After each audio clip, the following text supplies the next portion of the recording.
प्रभागामध्ये अशी कुठली कामं होणं अपेक्षित आहे, शहरात अशी कुठली कामं होणं अपेक्षित आहे जी नगरसेवक झाल्यानंतर आपण करणार आहात किंवा ती करणं होणं गरजेचं वाटतं? मला वाटतं महानगरपालिकेमध्ये आत्तापर्यंत गेल्या 15-20 वर्षात बरीच कामं झालीत. कारण 20 वर्षापूर्वीचा प्रभाग पाहणं, त्यावेळेला बऱ्याच ठिकाणी रस्ते नव्हते, लाईट नव्हते, पाणी नव्हते. आजच्या घडीला ते जवळजवळ 70-80% त्या ठिकाणी रेडी झालेले आहेत. गार्डन झालेत, वेगवेगळे चौक उभारले गेलेत, अनेक गोष्टी झाल्यात. पण मला एक थोडीशी खंत वाटते की येथील जो माझ्याबरोबरीचा गेल्या 20 वर्षाचा तरुण होता, त्या तरुण आता सगळे रिटायर्डचे मेंटला आलेले, खूप जण रिटायर्ड झालेले. पण एक सिविक सेंटर ज्याला आपण म्हणू की जे रिटायरमेंट नंतरचं जे काही आपल्याला काम लागतं, तर त्याच्यासाठी एक पुऱ्या महानगरपालिकेत तो जो काही जागा सुटलेली आहे ती फक्त प्रभाग 10 क्रमांकामध्ये आहे, त्याला सिविक सेंटर असं म्हणतात.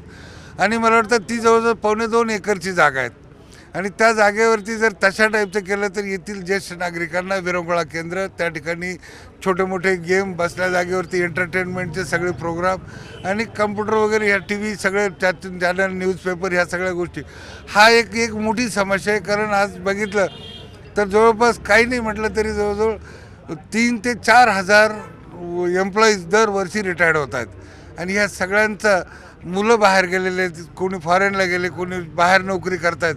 आणि हे आईवडील दोघं एकटे पडलेले, यांच्याबरोबर राहून त्यांना विरंगुळा व्हावा, त्यांच्याबरोबर त्यांचा दिवस चांगला राहावा, यासाठी एक महत्त्वाचं काम केलं पाहिजे.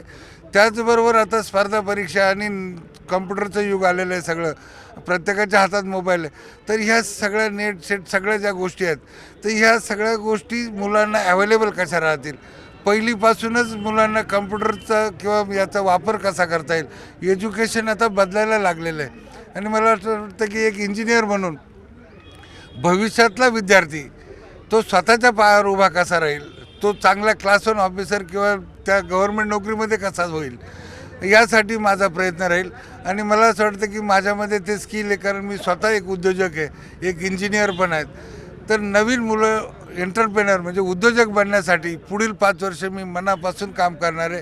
मुलांचं काउन्सिलिंग असेल, त्यांना ठरवणं असेल, आईवडिलांच्या परिस्थितीनुसार मुलाला बिझनेस कसा करता येईल, माझ्यासाठी हे मोठं चॅलेंज असणार आहे.